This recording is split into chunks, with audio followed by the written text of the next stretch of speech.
Welcome to another episode of Advancing With. Today we are speaking with Meesha, who is the CEO and founder at Red Tree Web Design. Meesha, tell us a little about yourself and say what's up. My name is Meesha Gerhart. I am the founder of Red Tree, and we specialize in websites, which includes user experience, SEO, and technical web development. How did you get to Red Tree? Like, what's your background? Why did you decide to start your own business? So, how'd you get to here? I am very much so an accidental entrepreneur. There's definitely people out there that was like, I was 3 years old. I was selling lemonade to my grandpa, right? Like, nah. For me, it was honestly just, I really loved websites. I originally was introduced to websites back when I went to the Art Institute of Pittsburgh, and there was a Flash course, Nick, right? Which is an old Adobe program and like super antiquated thanks to these mobile devices that are in our pocket.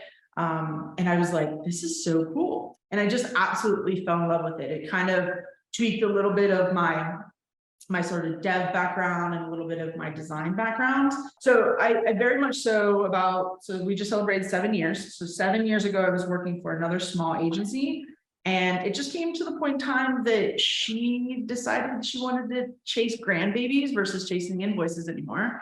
And she had decided that she was going to sell it. So she started putting feelers out there for other people to buy out her business. And I said, I'd like to do that. And it was a huge moment for me to really kind of like step up and be like, no, it is that I want this, right? And that was kind of the initial portions of a lot of the foundations of things that you need as you run a business.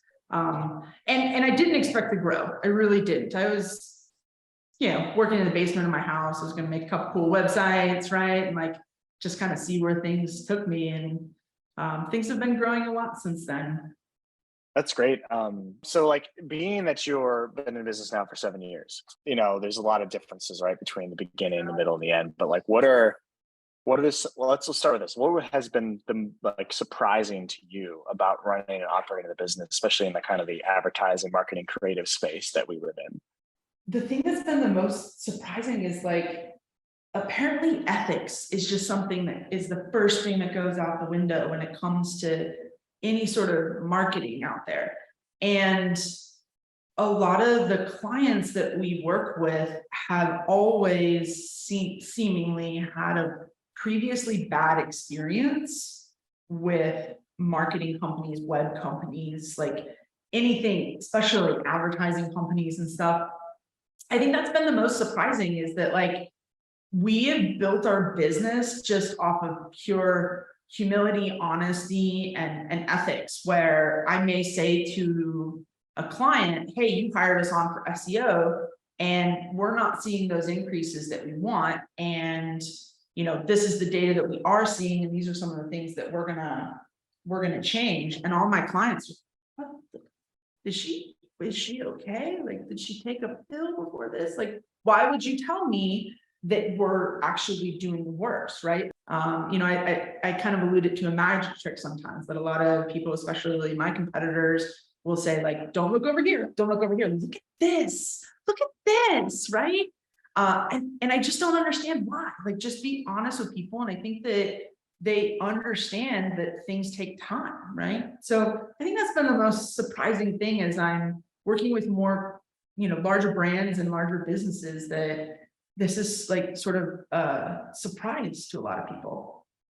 So you've answered a little bit about your business, but where do you want to see, you've been at 7 years now. So where do you want your business to go? What's the way you want to advance your business, and what do you see for yourself in the future? Yeah.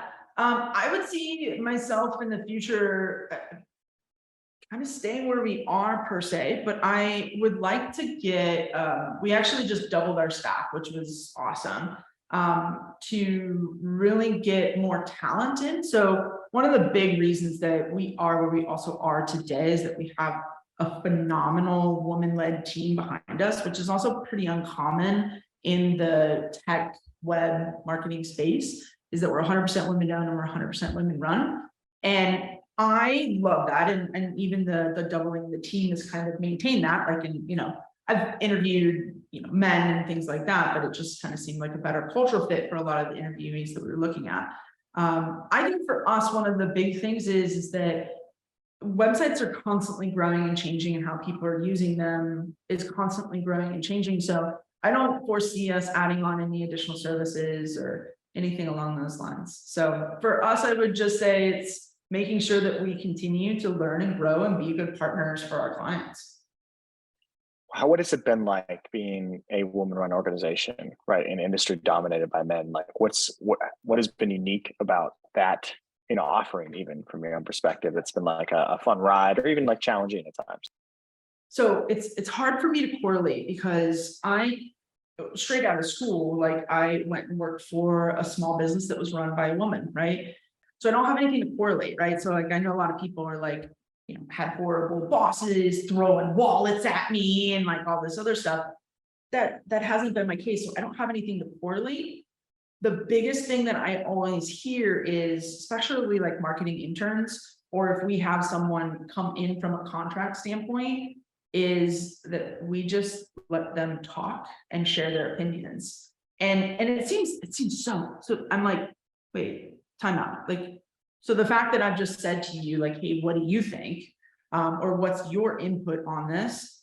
That's the big differentiator for us. And she said, yeah, because 9 times out of 10, they would either just want me to sit there, or even if I did have something to add, they wouldn't let me actually add that.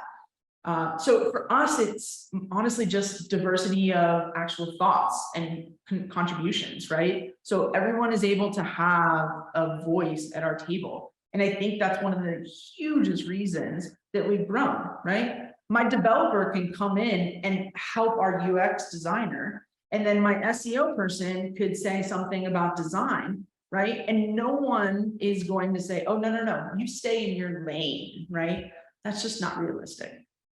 I think that's great insight. And I feel like it's also the way the industry, like in general, should be heading, because like there's a lot of, like, I don't want to speak specifically on the web design stuff. I just know on like the creative video side, like there's like good ideas can come from anyone. Like I know you might have your expertise, right? Like in your niche or niche that you're in, but like I've had good ideas come from all over the place. Like why would you deny that's good ideas? It's going to help everyone out long term, right? Right. Yeah. And even if it is something that's completely left field too, like that's fine. Like insert the left field, or even if it's something that's not, quite right, I still want to hear it, right? Because that may spark me to the next thing, or that may spark someone else to the next thing. And as a leader, what is your, I think we're kind of touching upon it in like kind of little segments as we're answering the questions, but I want to know, like, what is your leadership style? What do you think has been successful for you as a leader in the industry, to not only be good for your clients, but also good for the people that work for you and you have to interact on a daily basis? So I consider myself to my superpower, like, I think I've ever won one of those personality tests, and it's like, what do you kind of constitute as your superpower? So I constitute my superpower as being a really good listener. From my leadership style, it's always, these are some of my ideas. Does anyone else have something else that they want to add to that?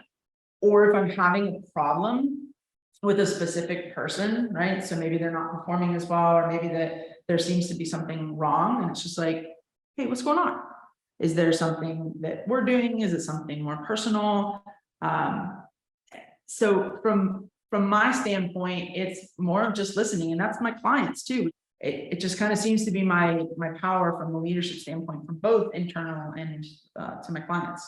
Thinking about too that, obviously your business is around before the pandemic, and now we're like not post-pandemic, but it's, it's a little different time. Like, what was that like navigating that from your side of the business? So it's funny, actually, you bring this up. So one of my guilty pleasures is like trash TV. So I love like $1 million listing and like Indian Matchmaker. If anyone's listening, like highly recommend them both. Great trash TV. But $1 million listing right now, because I'm so far behind, but they just went through the pandemic, right? And it's crazy to me. I'm looking at like how these different realtors are like working in the TV show and so on and so forth. And there was one that was like, listen, guys, calm, collective, like we don't know what's happening. These are the things we do know. These are the things that we can sort of maintain, right? I wish to say that I was that person. I went straight panic mode, Nick. Like we went straight into like, the world is going to end and my business is going to completely go under and everything else. But I'm also young, right? And I needed to learn that sometimes in these situations, like that sometimes a pause is a good thing. Because if I would have enjoyed the pause, enjoyed my wife, enjoyed my daughter a little bit more, then that could have energized me for the proverbial like fire hose of work that came after the pandemic, because everyone was like, holy cow, we need to get online. Yeah, it's like you have to get over the anxiety of the dip and appreciate maybe what that's trying to say. The world, it's the world's trying to say, like, maybe take a break for a minute. Yeah. Enjoy some time. Is there anything like what else do you want to say? What else would you like to share that maybe we haven't covered a little bit, or would be, something good to put out in the world?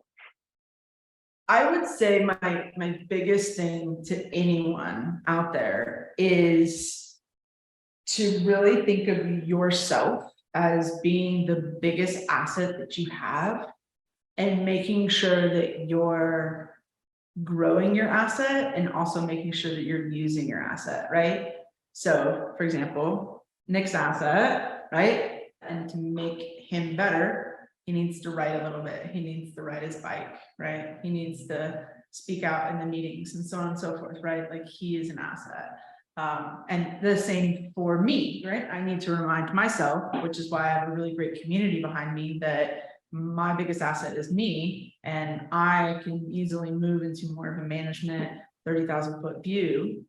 And that's a good asset. But in order for me to do that, I need to take breaks. I need to take time to like recharge. I need to spend time with my family, because that's the reason that I'm doing a lot of this stuff. And to really think of yourself as an asset that needs to constantly be nurtured. Meesha, really appreciate the time today, and thank you for all the insights. I hope you all enjoyed this conversation as much as I did, and we'll see you next month on the next episode. Have a good one.